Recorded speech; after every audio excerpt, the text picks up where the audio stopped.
In defining progress, I think it's very important to make a distinction between good progress and bad progress. I mean, things progress in the sense that they change.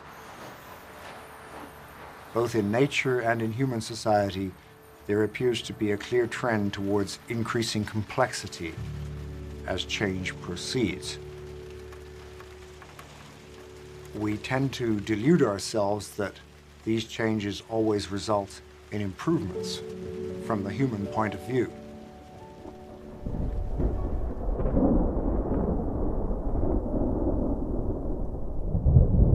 We're now reaching a point at which technological progress and the increase in our economies and our numbers threaten the very existence of humanity. We copy.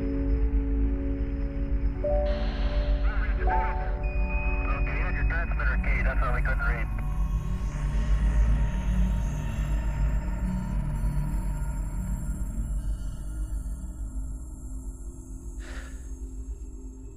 What is progress? I think that's too hard a question.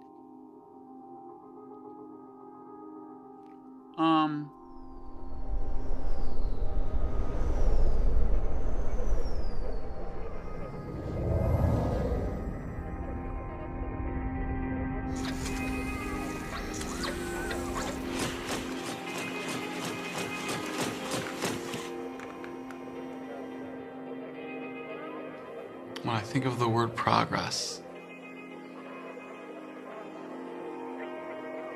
our flag is red, white, and blue, but our nation is rainbow. Progress will not come easy, it will not come quick. But today, we had an opportunity to move forward.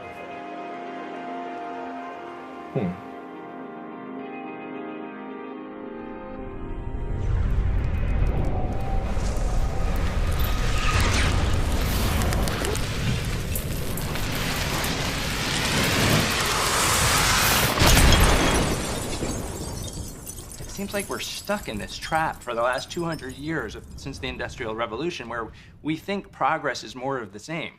Like, we should make our machines better and get more machines. But we've been doing that for 200 years, so doing more of that is not progress. We're like stuck in this, like a record.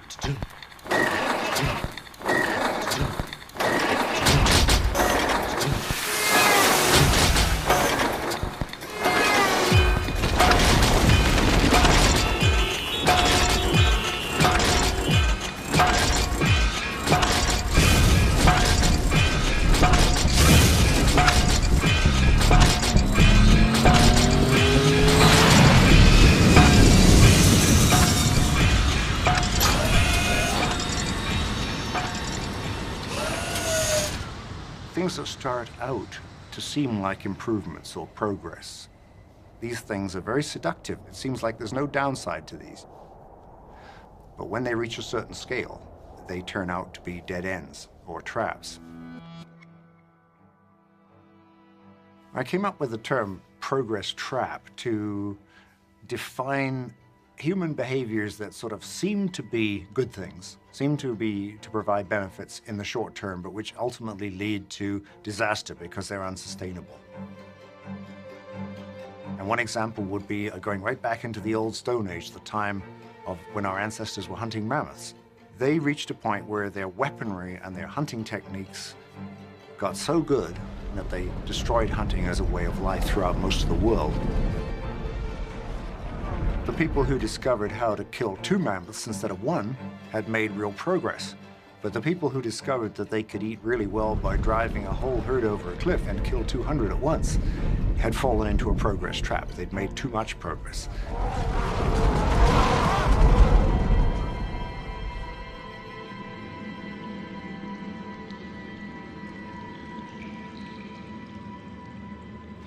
Our physical bodies and our physical brains, as far as we can tell, have changed very little in the past 50,000 years. We've only been living in civilization for the last 5,000 years at the most, which is less than 0.2% of our evolutionary history. So the other 99.8, we were hunters and gatherers, and that is the kind of way of life that made us.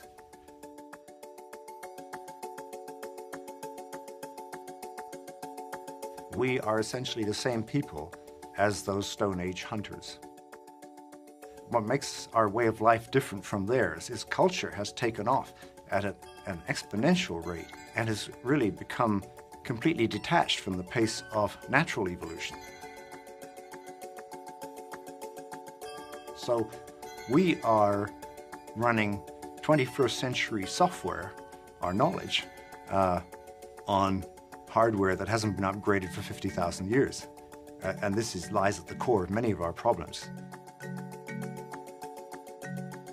All of this is because our human nature is back in the hunting-gathering era of the old Stone Age, whereas our knowledge and our technology, in other words, our ability to do both good and harm to ourselves and to the world in general, has grown out of all proportion. One thing to remember, of course, about the human mind is that it's not that fundamentally different from, say, the brain of a chimpanzee. Most of the human brain, the basic structure of the brain, is much older than the human species. Some of it goes back to bacteria, some of it goes back to worms, some of it originated in the first mammal, some of it in the first primates, some of it in the first human beings. Very little of it, however, changed in the last 50,000 years. And so most of what we do with hardware components that are much older than any of the problems that we face.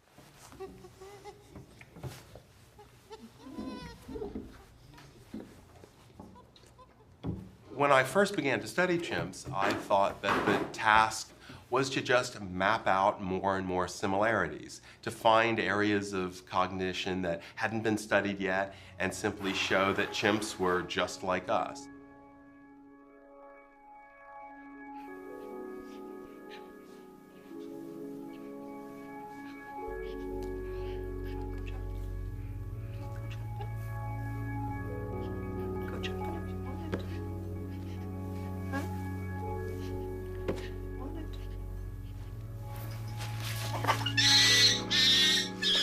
You can imagine teaching a small child to stand up a block upright. And you can teach a chimp to do the same thing. Oh, I'll set up the block here, set up a block here. I can see everything. It's very, very clear. And I get a piece of fruit for doing it. But what happens when you introduce a small subtlety into this situation where you trick them and just make the block off-center just enough that it keeps falling over? Well, the chimp will come in, set up the good block, set up the block that we've tricked them with, but then it falls over. Well, the chimp can see that it's not the way it's supposed to be, so they try again. And they try again. And they move it to one place, and they move it to another place. And they keep trying to get it to stand up because they know what is supposed to happen, but they have no understanding or no inclination to ask why. What unobservable part of the situation is causing that block to keep falling over?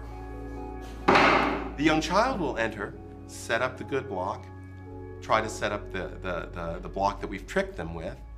But when it falls over, well, first they'll try again, and maybe try again. But very quickly, they'll turn it over, feel the bottom of it, shake it, try to discern what unobservable property of that block is causing it to fall over.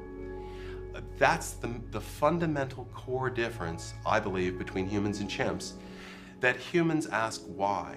We're constantly probing for unobservable phenomenon to explain the observable. It's what's driven us to discover gravity. It's what's driven us to probe into the mysteries of quasars. And it's the same thing that drives us to probe into the mysteries of each other in our everyday lives. Why does she keep doing that? Why does he keep behaving like that? He must think this. He must believe this. I don't understand. Why?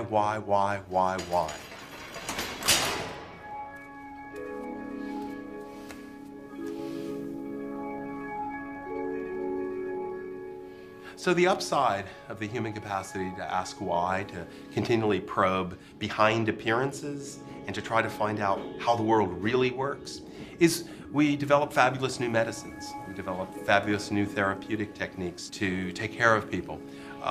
We invent the whole cascade of modern technology.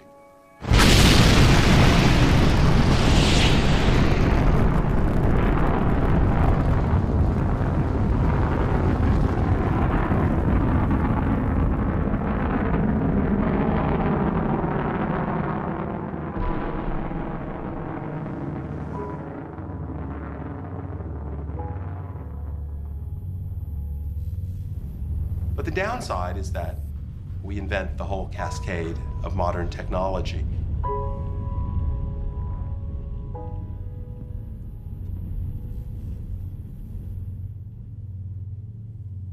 Arguably, we are the most intellectual creature that's ever walked on planet Earth.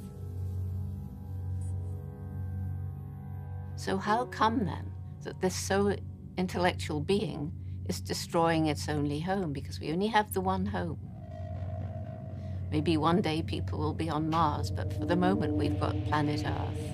And we are destroying, we are polluting, we are damaging the future of our own species, which is very counterproductive from an evolutionary perspective.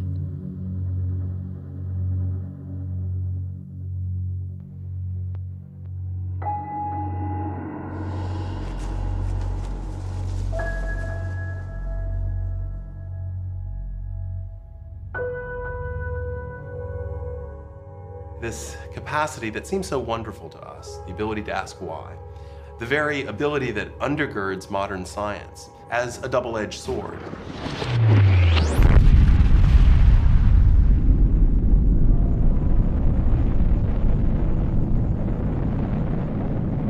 If humans go extinct on this planet, I think what's going to be our epitaph on our gravestone is why. I'm getting a light driving this machine. Think I overdid that one. Yeah, it went clean out of sight. Oh, you think you're so clever. Okay. We have the ability to think into the future, but most of our mechanisms, most of our brain mechanisms, evolved before we had any ability to think forward to the future, and when it made some sense for decisions to be short-term. And so a lot of our brain mechanisms, what I call our ancestral mechanisms or our reflexive mechanisms, are tuned to making snap decisions right away, like fight or flight. You see the lion, either you're going to fight or you're going to run. No time to think about the long-term consequences. And that's good when we're stressed about something immediate that we can deal with, for example. But those very systems that work by reflex are not so good at cooperating with these more modern systems, the deliberative systems that allow us to make long-term decisions and say, well, is this good for me? Is it good for my society, for my planet?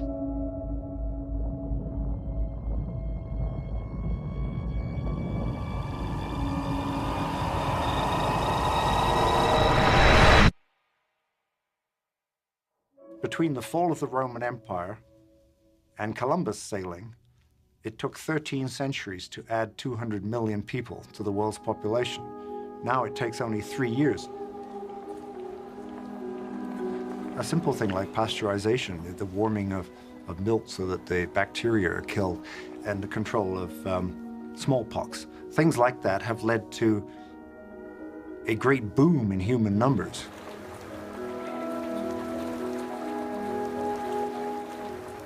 So overpopulation, which nobody really wants to talk about because it cuts at things like religious beliefs and the freedom of the individual and the autonomy of the family and so forth, is something that we're going to have to deal with.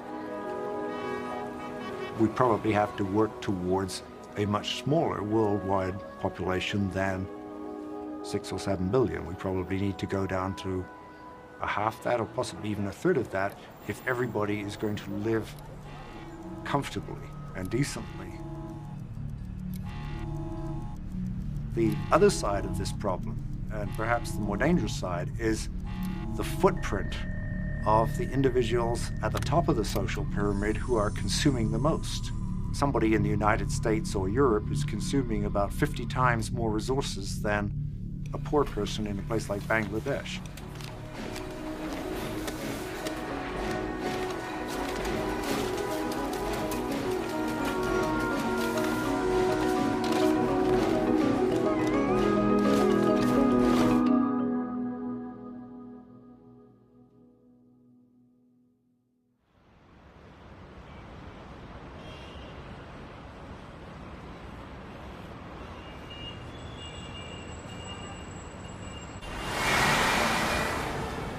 If China were to reach the level of consumption of, say, the United States or Europe, it's very unlikely that the world could support the addition of 1 billion consumers at that level.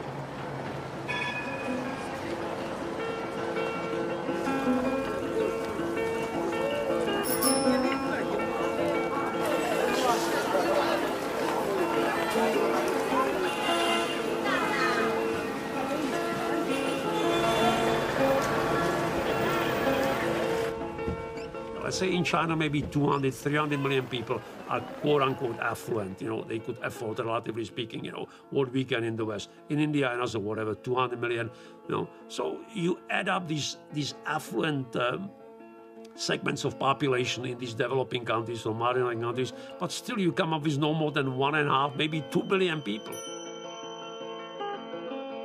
So there is still 5 billion people waiting to tap into these bonanzas of, you know, plentiful food, cars, decent housing, right, higher education for their children. So the potential demand for resources is immense.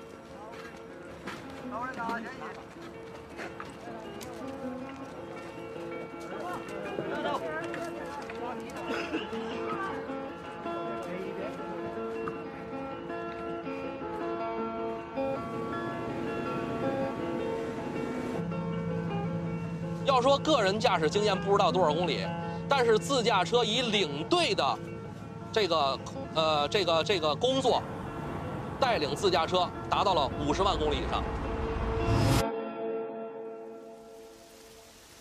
这个谁的司机啊？这个车过去吧，再高一点，停，停，走，好，停。 走一点一点，好，好，咱们待会儿先出发，等前面车过了，咱们走。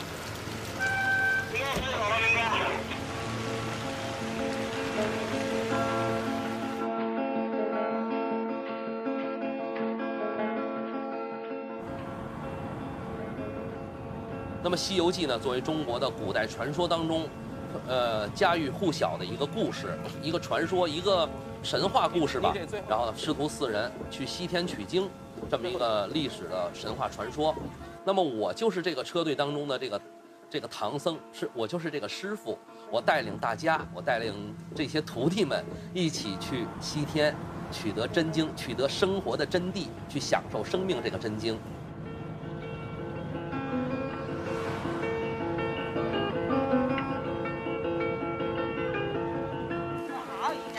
这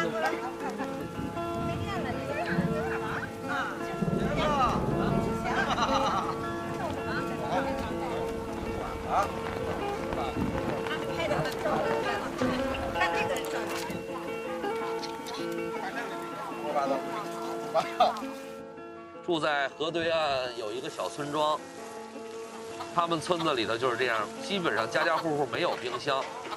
要买肉的话呢，需要去30公里以外的县城去买，一周不去一次，一周可能才去一次。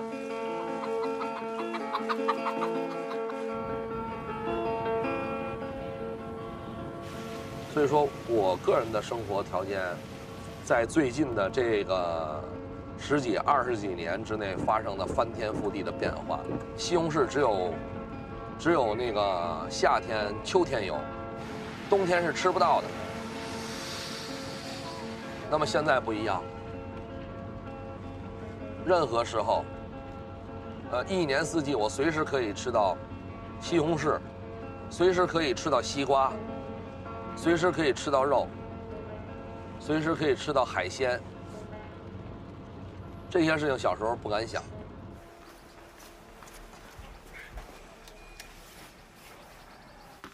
到家了，10多天啊。中国的经济发展，我想30年应该，全世界都评价基本上是一致的。不管是喜欢中国还是不喜欢中国的人，那么当时这30年我们也有很多问题，比如是环境问题。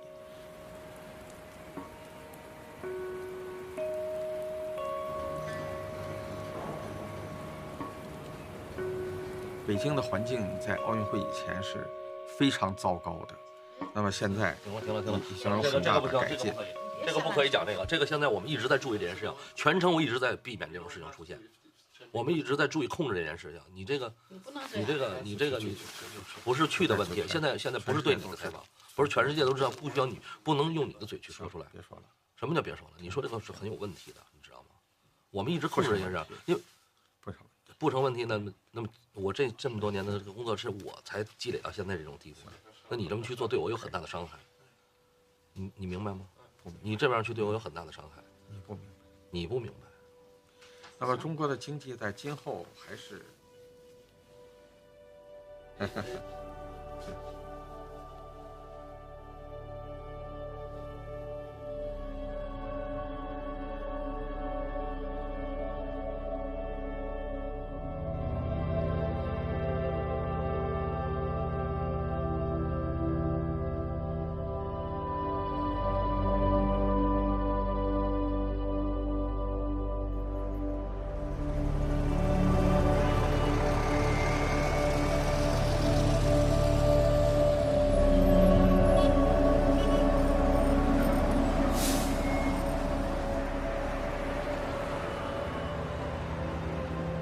，For thousands of years, China has the longest continuous civilization in the world. And it is only during the recent period of time when the European countries started to industrialize that China started to lag behind. And therefore, between the first Opium War in around 1840 all the way to about 1978, China went through a roller coaster of great humiliations, wars of aggression by foreign nations, Japanese aggression against China, civil war, collapse of the Qing dynasty, great cultural revolution, chaos in China. That when Deng Xiaoping re-emerged in 1978, he basically pointed out the only correct path.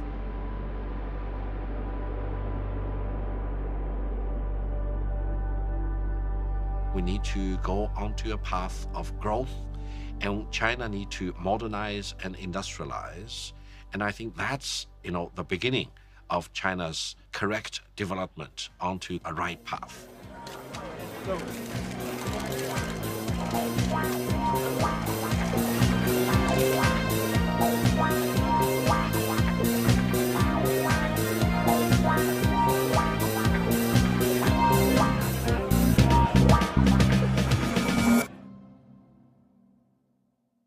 Some people have written about natural capital, the capital that nature provides, which is the clean air, the clean water, the uncut forests, the the rich farmland, and the minerals, the oil, the metals, all of these things are the capital that nature has provided.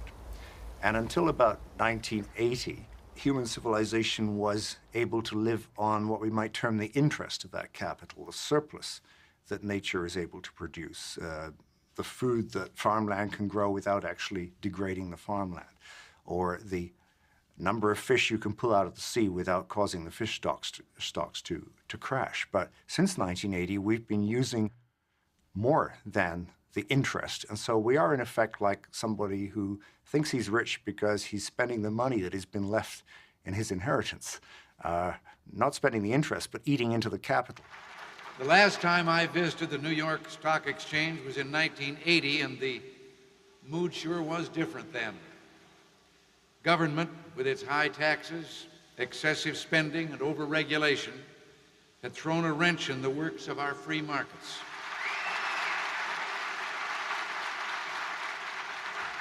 With tax reform and budget control, our economy will be free to expand to its full potential, driving the bears back into permanent hibernation. That's our economic program for the next 4 years. We're going to turn the bull loose.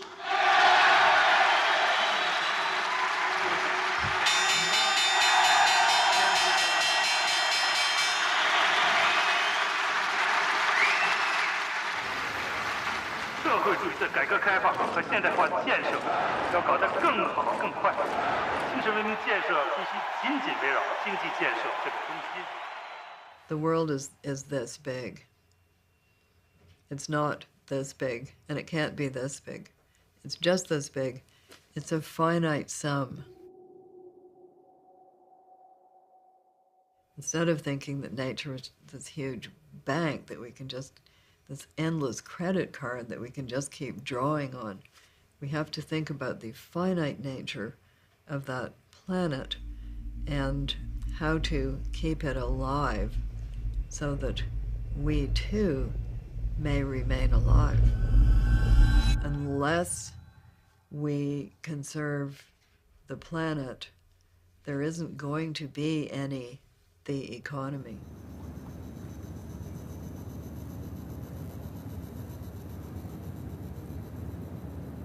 The Ice Age hunter is still us. It's still in us. Those ancient hunters who thought that there would always be another herd of mammoth over the next hill shared the optimism of the stock trader, that there's always going to be another big killing on the stock market in the next week or two. Get your bets down, ladies and gentlemen.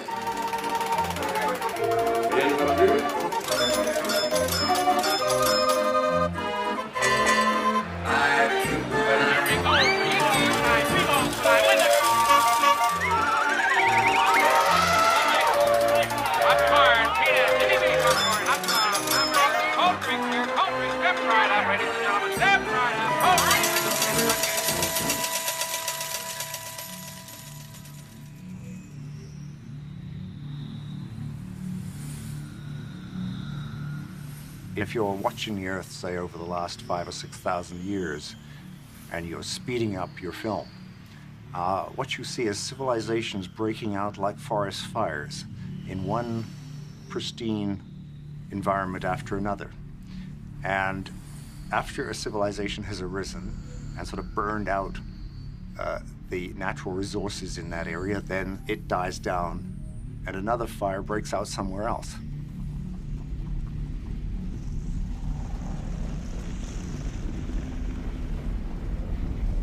And now, of course, we have one huge civilization all around the world, which we have to confront the possibility that the entire experiment of civilization is in itself a progress trap.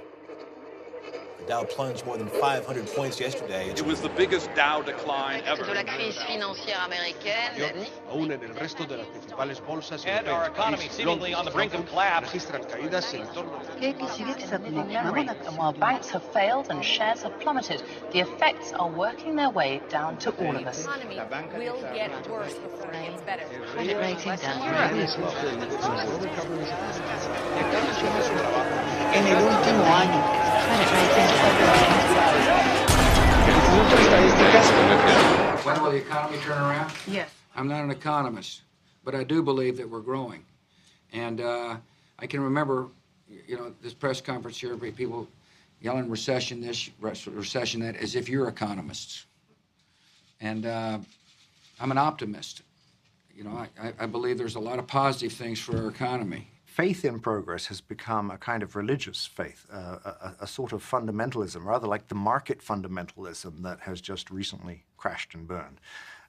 The idea that you can let markets rip is a delusion, just as the idea that you can let technology rip and it will solve the problems created by itself in a slightly earlier phase. You know, that has become a belief very similar to the religious delusions that caused some societies to crash and burn in the past.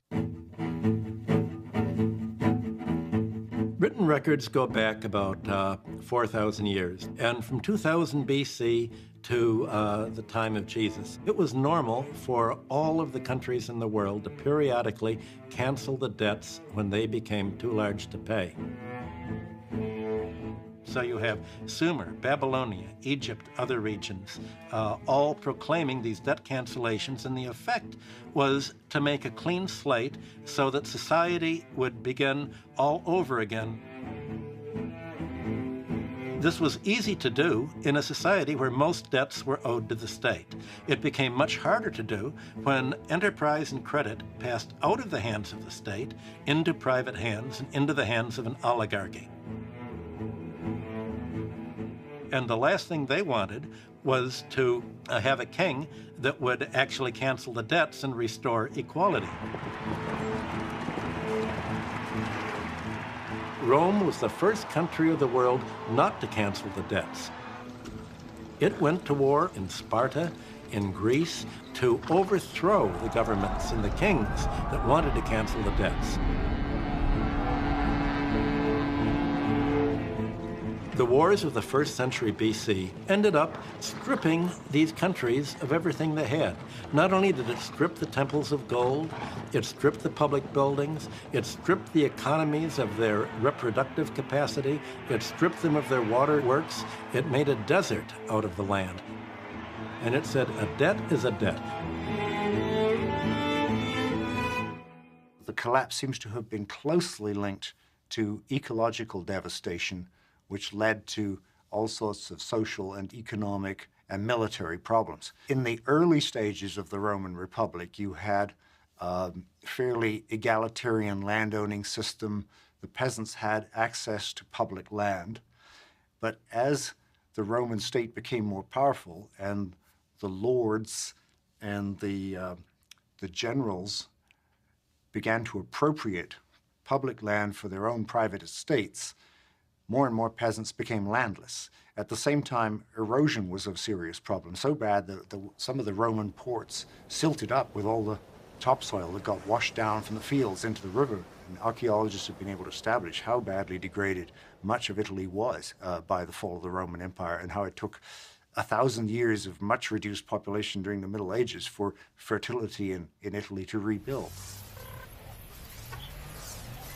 What was absolutely new in the Roman Empire was irreversible concentration of wealth at the top of the economic pyramid.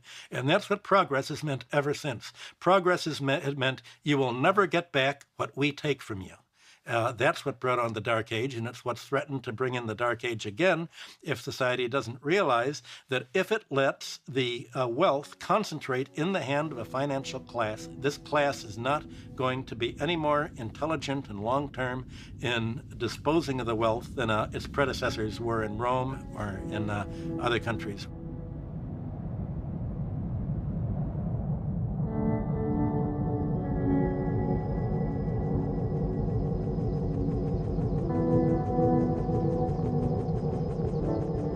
Well, the term oligarchy obviously sounds a little esoteric. It just means a small group of people have got a lot of political power based on their economic power. We like to think of the United States as being much more democratic, much more spread out in terms of who has the power. And oligarchy is something that's usually associated with relatively poor countries, but that view has to be updated because we've got an essential part of that problem, that structure, in the United States today. The people who got all this economic power were in the financial sector. It was Wall Street, if I can use that shorthand expression. Wall Street became really powerful They use that power to buy influence in Washington, get more deregulation, so to get more of the playing field shaped in the way they wanted, which was no government intervention, no restrictions on what they're going to do. That enabled them to make a lot more money, which brought them more political power, and this went on for a considerable period of time until, of course, there was an enormous crash. But basically, you come to us today on your bicycles after buying Girl Scout cookies and helping out Mother Teresa, telling us we're sorry, we didn't mean it, we won't do it again, trust us. Well, I have some people in my constituency that actually robbed some of your banks, and they say the same thing. They're sorry, they didn't mean it, they won't do it again, just let them out. Do you understand that this is a little difficult for most of my constituents to take? That you learned your lesson? The bankers can't stop themselves. It's in their DNA, in the DNA of their organizations, to take massive risks, to pay themselves ridiculous salaries, and to collapse. And the more that reasonable, responsible people of the center, and the left and the right, see this, the closer we get to finally constraining the power of these out-of-control financial oligarchs. It's not a mystery, it's not a surprise that we know we have crises every 5 or 10 years. You know, my daughter called me from school one day and said, "Dad, what's a financial crisis?" And without trying to be funny, I said, "It's the type of thing that happens every 5 to 7 years.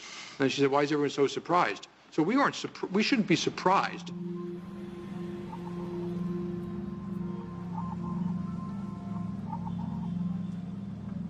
I read scrawled on a wall somewhere that every time history repeats itself, the price goes up.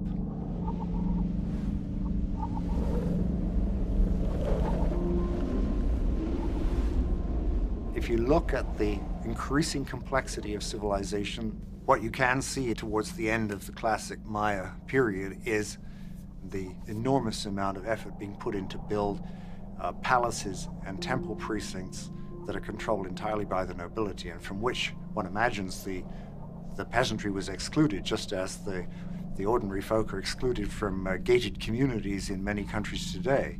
And one imagines also that therefore the people at the bottom were becoming more and more disenchanted with the rulers, as they felt that the social contract that had once existed, that the rulers were kind of the mediators between the gods and themselves and would help them get good weather and good crops and all of that, as they saw that beginning to break down and the rulers in effect losing touch with the people whom they claim to represent. It is a pattern I think we can see a lot in the modern world now. Every society in history for the last 4,000 years has found that the debts grow more rapidly than people can pay. And the problem is a small oligarchy of 10% of the population at the top to whom all of these net debts are owed to. You want to annul the debts to the top 10%.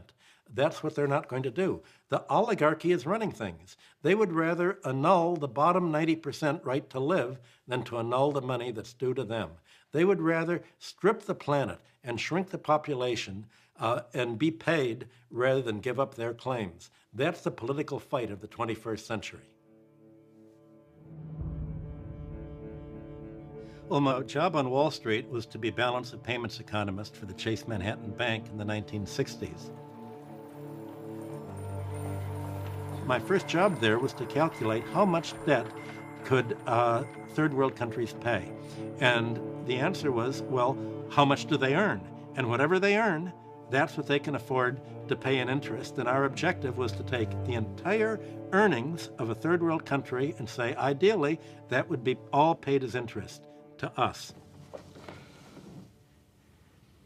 Look, don't give me a hard luck story. I hear them every day, and quite frankly, they bore me.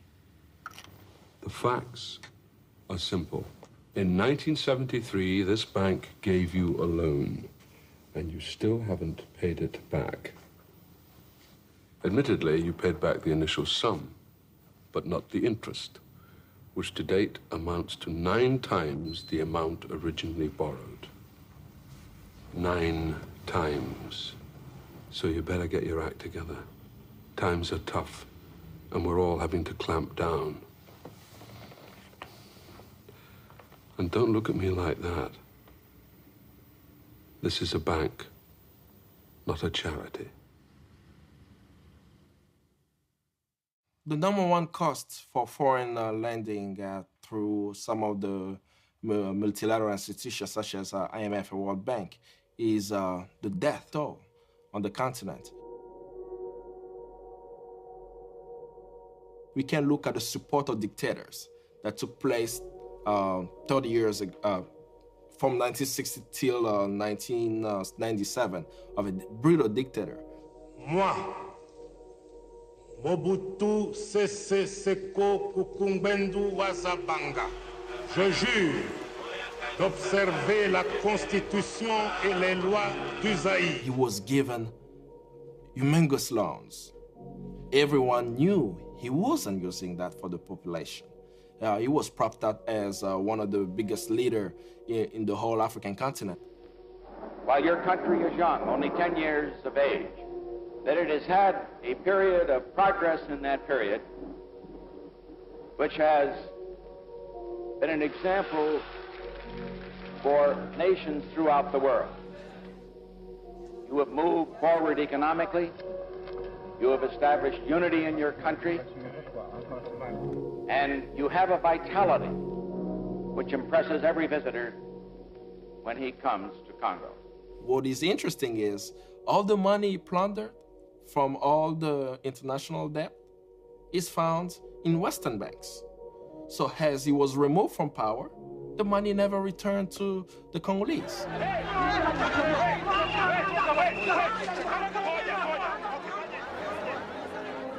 The population didn't have access to medical services, didn't have access to adequate education, living wage, and it continued till today. Now the Congo has a $14 billion debt. It's been structured in a way where the people do not benefit, and the human cost is so high. You know, in the Congo we have 6 million deaths since 1996.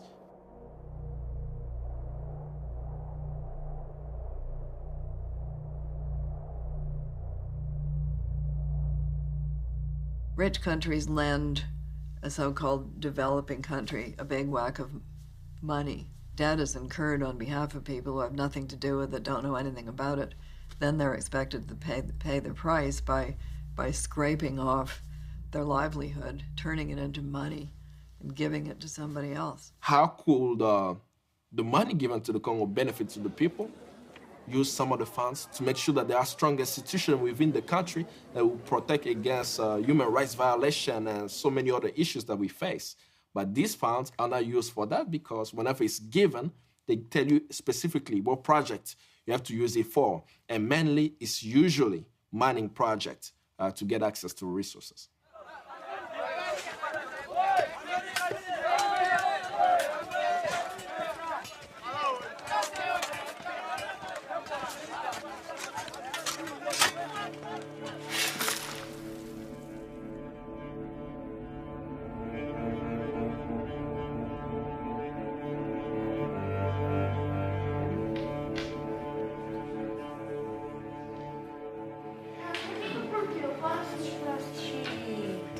Aí eu vejo no jornal, aí eu sempre paro pra ver, sempre estão desmatando a Amazônia. Eu não entendo por que eles querem isso. Então, eles estão se prejudicando, eles mesmos que estão se desmatando. Como o Diogo falou, os animais... São interesses o quê? Interesses... econômicos? You can relate the destruction of the rainforest in Brazil directly to the Wall Street and London financial sector. The story begins in 1982, when countries couldn't pay their debt anymore. And the result is that the Latin American countries generally stopped paying because they said, we're already paying all of the balance of payments surplus we have to the banks.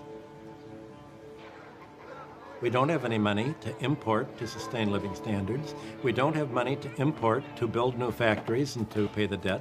So the International Monetary Fund at that point said, don't go bankrupt. you have an option. You can begin to sell off the public domain. You have plenty of assets to sell to pay us.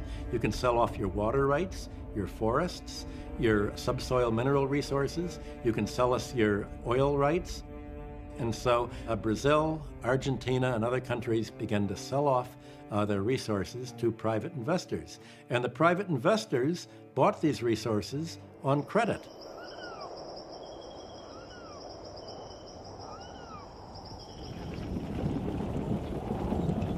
Até então, as pessoas acreditavam que os recursos naturais eram praticamente infinitos e de que só se deveria valorizar aquilo que tinha uma transformação feita pelo homem. Agora nós estamos descobrindo que existem serviços que são prestados à humanidade e à sustentação da vida na Terra, que são feitos pela natureza, e que os povos, eles, pela posição que ocupam geograficamente, são detentores de parte desses serviços prestados pela natureza. Quando eu me deparei com uma situação em que havia um risco de destruição daquele modo de vida e de entender pelo que eu deveria lutar, a favor do que deveria lutar e contra aqueles que achavam que a floresta era sinônimo de atraso, de ser algo contra o progresso.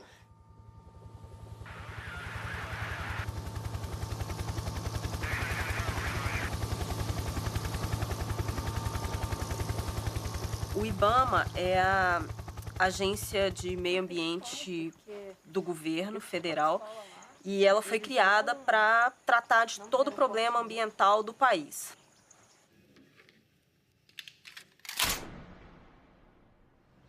Quando eu entrei no IBAMA, eu vi que a área que eu mais gostaria e que eu poderia defender os meus ideais e estar em contato com a natureza seria na fiscalização. Onde eu puder estar, o que eu puder parar, eu vou fazer, mas infelizmente o que eu posso fazer é ínfimo comparado ao que acontece. Vanderlei dele é com W ou com V? Sei lá, Vanderlei. Vander. Então esse 144 é só esse pedacinho aqui, né? É. Esse vermelhinho que tá aqui nesse cantinho.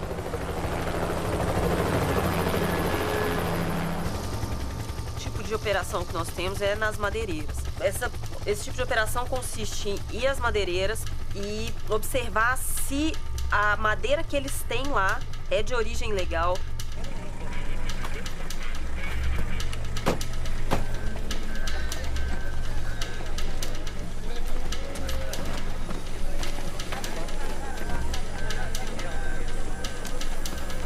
Então peço que vocês também, Ana, olhem para esse pessoal, todos eles têm famílias, todos são trabalhadores, não tem nenhum bandido aqui, como o mundo lá fora fala de nós, né?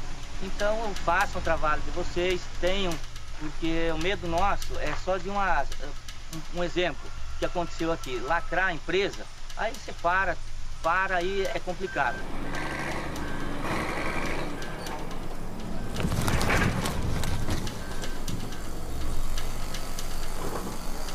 Tá bom?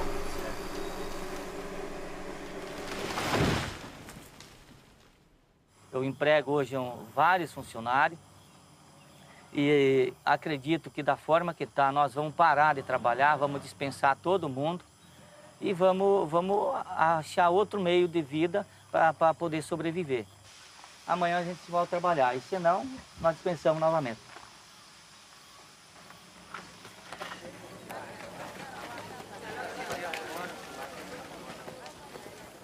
Em vários casos, a população se volta contra o IBAMA e se torna violenta porque elas dependem economicamente da deforestation. E aí ocorrem esses distúrbios, essas guerras civis nessas cidades amazônicas.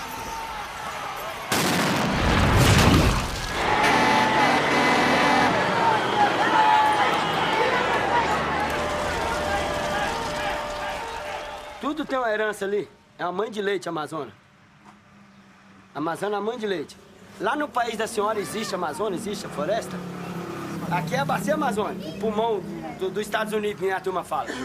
Que isso daqui eles falam que é o pulmão dos Estados Unidos, que é o único lugar que se gera oxigênio para lá. Se acabar isso daqui, todo mundo lá morre sem oxigênio. Aí por causa disso o povo brasileiro vai penar. Vai penar, porque nós vamos comer o quê? Vamos comer o quê? Nós vamos penar, tia. Quem se põe aqui, o nosso governador daqui, que derrubou uns milhões de alqueiro lá, e aí quem paga o pato é nós que derrubamos um alqueiro ou dois, que nós precisamos derrubar um alqueiro para nós plantar o nosso arroz, nosso feijão, nosso milho, né, plantar o nosso pé de café, para poder nós criar a nossa família. Quem destrói a Amazônia são os grandes fazendeiros, são grupos internacionais, são grandes fazendeiros, onde tem senadores, deputados, coronéis. Esses são os destruidores da floresta amazônica. Esses sim.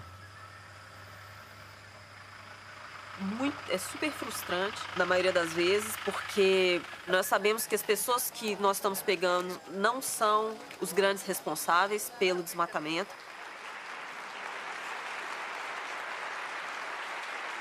A maior parte dos políticos brasileiros, eles têm agronegócio, são plantadores de soja, são pecuaristas. Então, há conflito de interesse.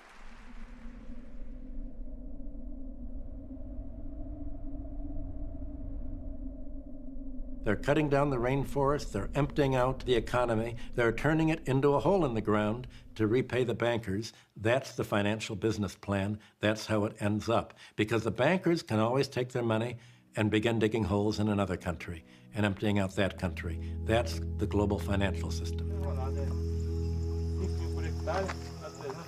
Não, mas joga no 60 que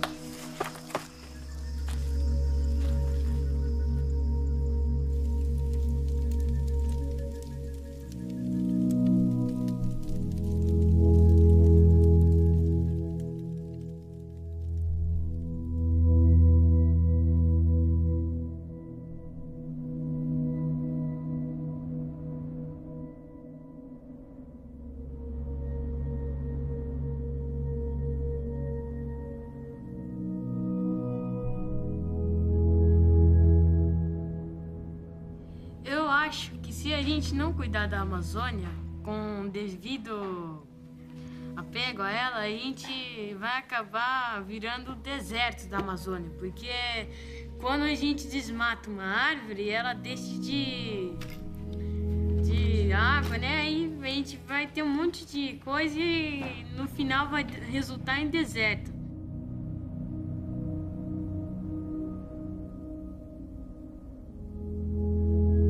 The economists say if you clear cut the forest, take the money and put it in the bank, you can make 6 or 7%. If you clear cut the forest, put it into Malaysia or Papua New Guinea, you can make 30 or 40%. So who cares whether you keep the forest? Cut it down, put the money somewhere else. When those forests are gone, put it in fish. When the fish are gone, put it in computers. Money doesn't stand for anything, and money now grows faster than the real world. Conventional economics is a form of brain damage. Economics is so fundamentally disconnected from the real world, it is destructive. If you take an introductory course in economics, the professor in the first lecture will show a slide of the economy. And it looks very impressive, you know, raw materials, extraction, process, manufacture, wholesale, retail, with arrows going back and forth.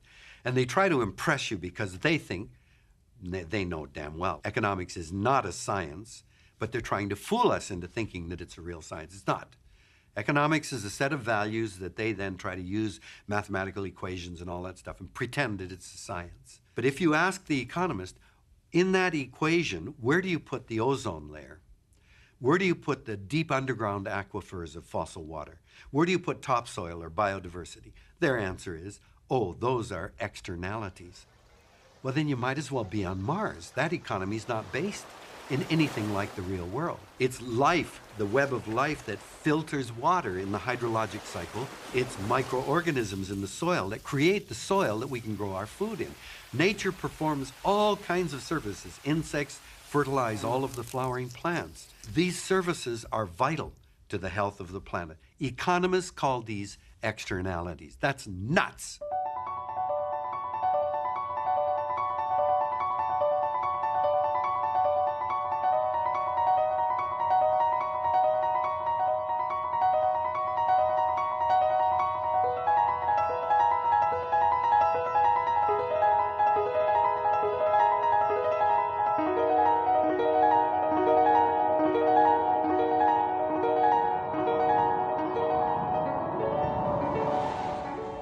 Unlimited economic progress in a world of finite natural resources doesn't make sense. It's a pattern that is bound to collapse, and we keep seeing it collapsing. But then we build it up because there are these strong vested interests. We must have business as usual. And, you know, you get the arms manufacturers, you get the petroleum industry, you get the pharmaceutical industry, and all of this feeding into helping to create corrupt governments who are putting the future of their own people at risk. You can imagine lilies growing in a pond. Lilies grow very rapidly. They double every day. They're going to cover the whole surface, and there won't be any way of the fish getting oxygen, and all the life is going to die in the pond. That's how rapidly things can grow. One day, you're half full of lilies. The next day, you're dead. You could say that today we're in the point at which the lily pond is half full. The life is being snuffed out of national economies, and the debt goes on doubling. How long can it do it? It has one day to go.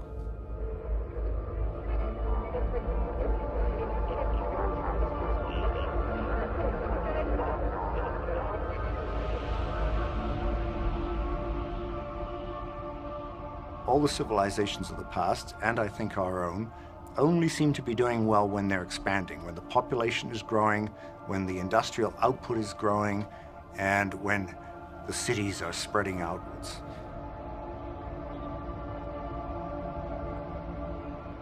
Eventually, you reach the point at which the population has overrun everything. The cities have expanded over the farmland. The people at the bottom begin to starve, and the people at the top lose their legitimacy. And so you get hunger, you get revolution.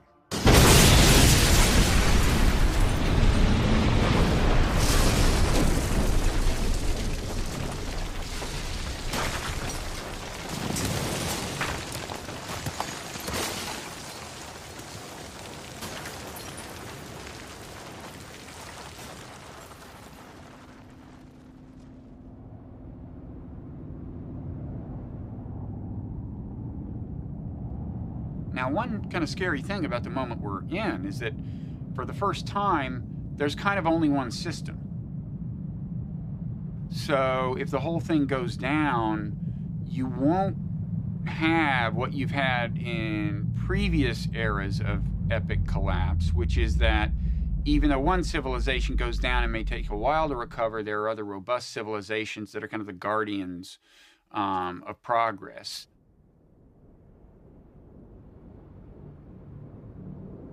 In that sense, some of the things that have been reassuring in the past about progress don't necessarily apply to the current situation, because once you get to the global level, you've only got one experiment working.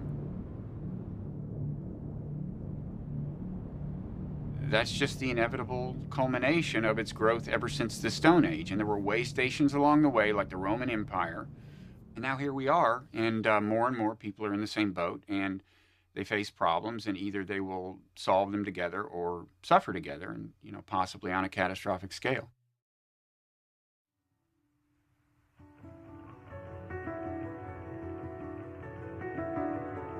We are entering an increasingly dangerous period of our history.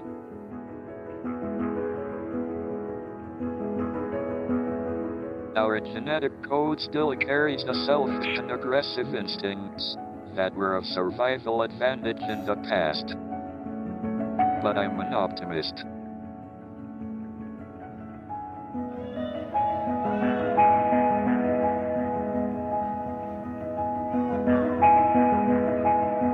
If we are the only intelligent beings in the galaxy, We should make sure we survive and continue.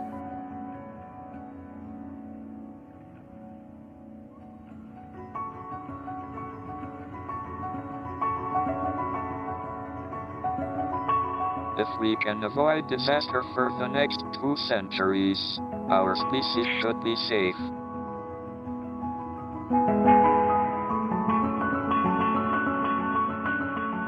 We have made remarkable progress in the last 100 years.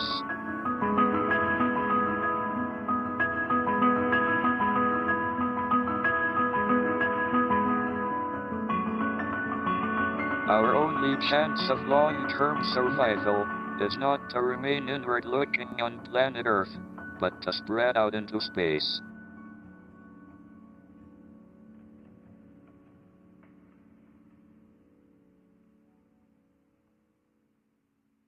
I was at a conference a few years back with George Lucas, and he came up and said, there's only 2 hopes for humanity.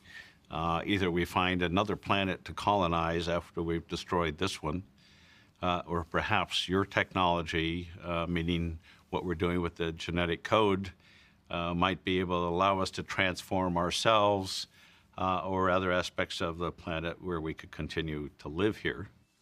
We are here to celebrate the completion of the first survey of the entire human genome. Without a doubt, this is the most important, most wondrous map ever produced by humankind. We are announcing today, for the first time, our species can read the chemical letters of its genetic code. For the last several years, my team has been actually sailing around the world, collecting all the species in the ocean, the microspecies on filters, and we isolate all the DNA all at once from all of them. I have a novel way of looking at these genes. I view them as the design components of the future.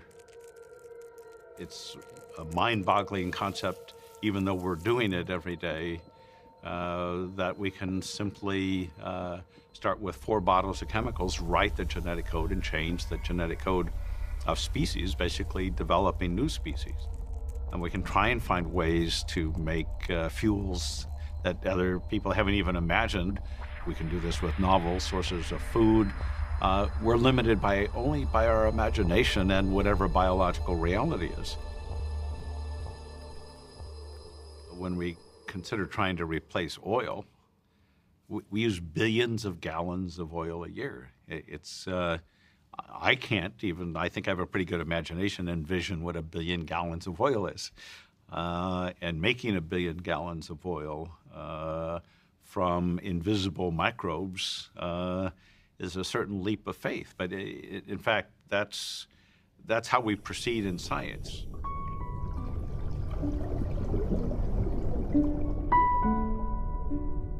Instead of writing software for computers, we can now write software for life.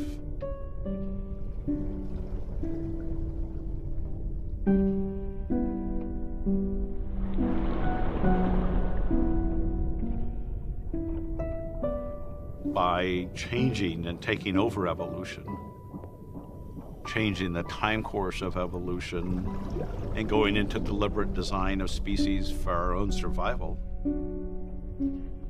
at least gives us some points of optimism that we have a chance to control our destiny. We're here today to announce the first synthetic cell. This is the first self-replicating species that we've had on the planet whose parent is a computer.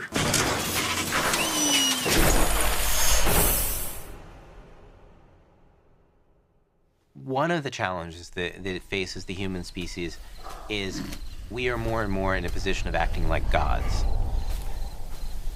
This has been true for a while because we've had the ability to change the climate, for example. So this is going to be even more true with genetic technologies. We're going to be able to manipulate other species and eventually ourselves.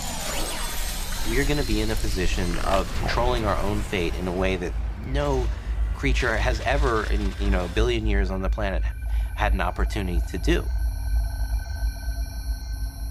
I once wrote a poem in which a mad bishop said, "And man became God became greater than God in the godhood of man.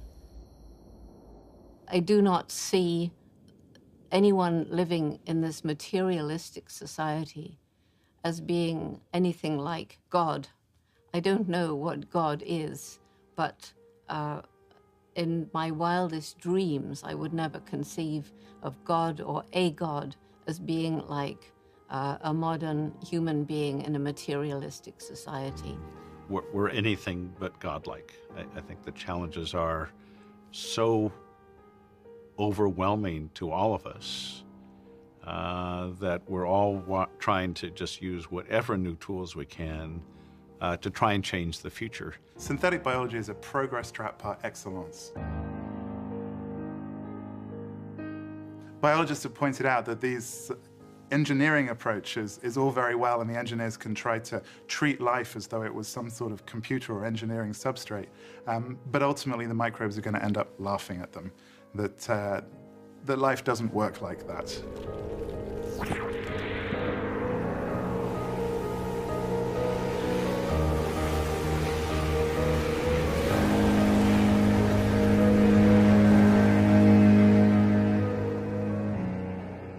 I think the problems that we're seeing now, whether we're talking about hunger and massive inequity, whether we're talking about climate change or the loss of biodiversity, have been driven over the last 200 years by a system of overproduction of stuff and overconsumption of stuff. And then that's been inflated and inflated and inflated to the point where it really is not in any way reasonable. The companies and those within governments who have supported that approach are now saying that they will provide new technologies to continue that consumption of stuff, that level of production. It's just not realistic. ExxonMobil and Synthetic Genomics have built a new facility to identify the most productive strains of algae.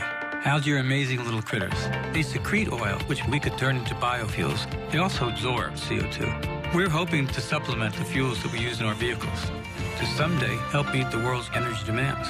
Which is harder, mapping the entire genome set that makes up a human being, or making algae produce energy? Well, making algae produce energy is not hard, but doing it on the scale required to have a major economic and environmental impact is going to be a huge challenge. But we have a good partner with that, with ExxonMobil, to try and get it to the scale that it needs to be of billions of gallons a year. A lot of engineering is required for facilities the size of San Francisco. Goodness. I think they're serious and we're serious. What we're seeing alongside the development of synthetic biology is a massive corporate grab on plant life. Literally speaking, that means a grab on land and a grab on seas as well, where people are being moved off of land to make way for the growing of plant life that can be transformed into plastics, chemicals, fuels, and so forth. What drives synthetic biology is not an attempt to save the planet or help humanity, but an attempt to increase the bottom line for certain very large corporations. If we're going to feed the upcoming 9 billion people, we can't afford to use our prime cropland for trying to produce the billions of gallons of fuel that we use. What we're doing with writing the genetic code, changing these species, allows us to use desert land we just need sunlight and CO2 for using these new engineered algae, for example. Synthetic biology, in a way, it's frightening, but I'm very sympathetic to this in many ways, that it would be nice to get a more water-efficient plant, but still, it would still need water. Craig Venter cannot create a plant which needs no water and no nitrogen, or which totally fixes all its nitrogen by sucking it from the air. It cannot go that far. This doesn't fundamentally change the game. What fundamentally changes the game, and what people don't want to hear, and I'm coming to this all the time, and people say, don't talk to us like that because this is a no starter. But for me, this is the only starter. We have to use less. The poor people need more. There is no doubt about it. There is no discussion there. Right? If you are average villager somewhere in Rajasthan or Punjab or Nigeria, you need more, period. There's a basic human decency compels you to say these people need more clean water, more basic food, more education for their children. The discussion closed, right, before it begins, right? But as far as us is concerned, we certainly could and should do with much, much, much less. People have been conditioned that things have to always get go better. And immediately as you say, limit something, people think this is not getting better. But it would be. It's even a non-starter saying people, you should eat less. You should eat less meat, right? That's a non-starter, right? You should use less electricity, right? You should build smaller cars. The other day I saw the vice president of GM talking about the new GM, right? And one of these journalists asked him rightly, but your cars are still so heavy. And he says, yes, we are working on it. What is there to work on it, right? There are so many things which we could do, not to surrender our standard of living, not to kind of live in a gutter, really, right? But we don't need 1.5-ton car to go from red light to red light in a city, really, right? People are not willing to go back on these things. Most of them simply are not, because they've been totally hijacked by this material culture. Let's not underestimate the persuasion, the power of this material culture is immense. It's just immense. When I've seen so many people being so genuinely unhappy that they cannot afford a $50,000 bathroom remodeling, right? I mean, there's something wrong with that value set, right? Because bathroom is a place where you should spend 10 minutes to take your shower and brush your teeth, right? So it doesn't have to be worse. But you know how much money people are. So, again, on my mind, because we are thinking about redoing our bathroom, right? So it's on my mind. It's very interesting. So for me, it's a chore because it has to be done, really. But for many people, it's kind of a life-affirming thing, People are renting storage spaces, right? Which they will never access in the next 20 years to store the junk which they cannot store in their 5,000 square foot homes, really, right? So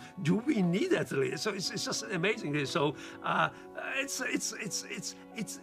this is very difficult to put the genie in the bottle. So everything is defined in this material thing.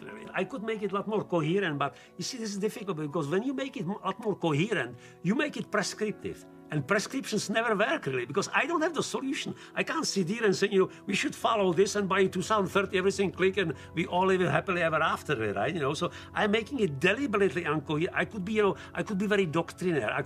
But you see, I lived for 26 years in a communist society. I'm inoculated against any doctrinaire grand solution, saying, this is the pattern, this is the master, this is the paradigm which you have to follow. I'm just totally set against it. So I'm making things deliberately kind of, messy, inchoate, uncoordinated, because that's how life is. We don't know what pattern will emerge. As long as we are living amidst of this sea of affluence and opportunities and material riches, it's just very difficult to make this individual, voluntary, resolute step and saying enough, back, limit. Very difficult.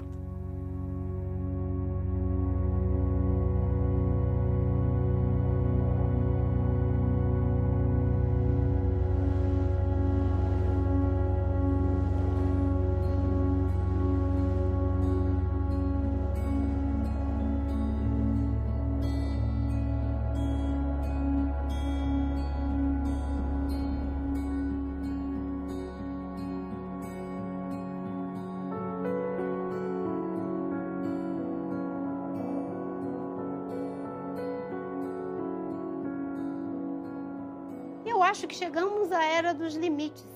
Ainda que sejamos livres, nós somos livres para viver de acordo com a natureza que fomos criados. E não é possível defender modelos que não possam ser universalizados, porque senão nós teríamos que partir do princípio de que alguns têm direitos e outros não têm direitos. Logo, não é um problema de técnica, é um problema de ética. I was walking around pointing my finger at everybody and, you people, and, blaming the culture for its consumption. And finally, one day I came home and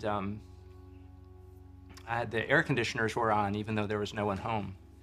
And I was like, wait, I'm going around blaming everybody else, but the fact of the matter is that my lifestyle requires a huge amount of resource too. So how can I blame other people? And I realized that before I go around trying to change other people, maybe I should look at myself and change myself and keep my side of the street clean. So I came up with this idea that I would live as environmentally as possible for a year and see how that affected us. So we did this no-impact experiment. We live in New York. We live in the middle of New York City, which made it unusual because most people can think of environmental living as some sort of a back-to-the-land thing. But of course, back to the land is not the right idea when it comes to saving our habitat. If all of us in New York were to go back to the land, we would very much destroy the land.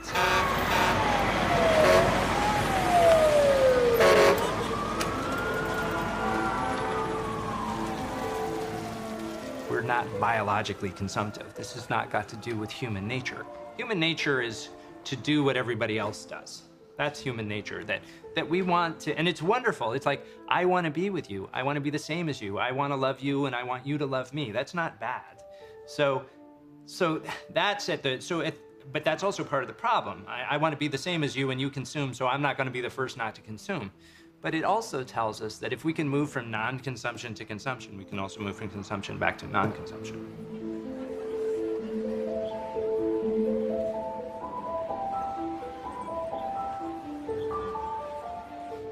We need to begin by saying we're at the end of a failed experiment and it's time to say goodbye to it. It's an economic experiment, it's a technological experiment. It's been going on for a couple of 100 years and it's not worked. It's brought us to this point of crisis. Then we can start to sanely and intelligently say, how can we live within the real limits that our planet gives us and create a safe operating space for humanity? Admittedly, we've used our brain in ways that are detrimental to the environment and society, but brains are beginning to get together around the planet to find solutions to some of the harm that we've inflicted. And you know, we humans are a problem-solving species, and we always do pretty well when our back's to the wall.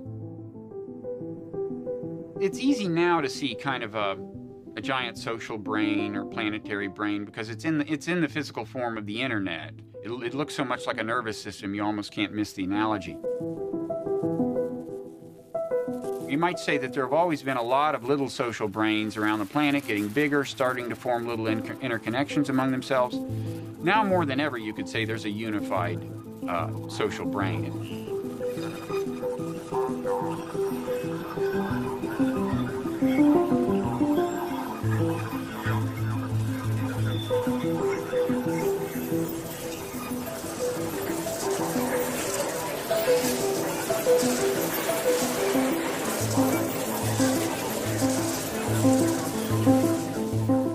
Even if the overall arc of history is toward an expanded moral horizon, more and more people acknowledging the humanity of more and more different kinds of people, there's always the risk of backsliding, and it can be catastrophic. From a point of view of strict self-interest, it is imperative that we make further moral progress, that we get more and more people to acknowledge the humanity of one another, or it will be bad for pretty much all of them. If we don't develop what you might call the moral perspective of God, then we'll screw up the engineering part of playing God, because the actual engineering solutions depend on seeing things from the point of view of other people, ensuring that their lives don't get too bad, because if they do, it'll come back to haunt us. So, you know, kind of half of being God has just been handed to us, and then the question is whether we'll master the other half of being God, the moral half.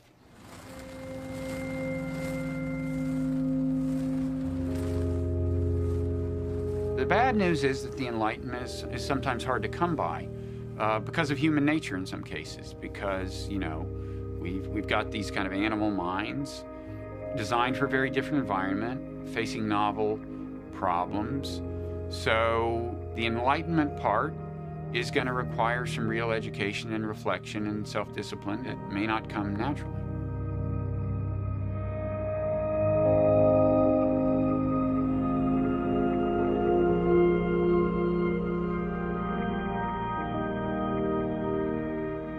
I think what we're up against here is human nature. We have to reform ourselves, remake ourselves in a way that cuts against the grain of our inner animal nature and transcend that Ice Age hunter that all of us are if you strip off the thin layer of civilization.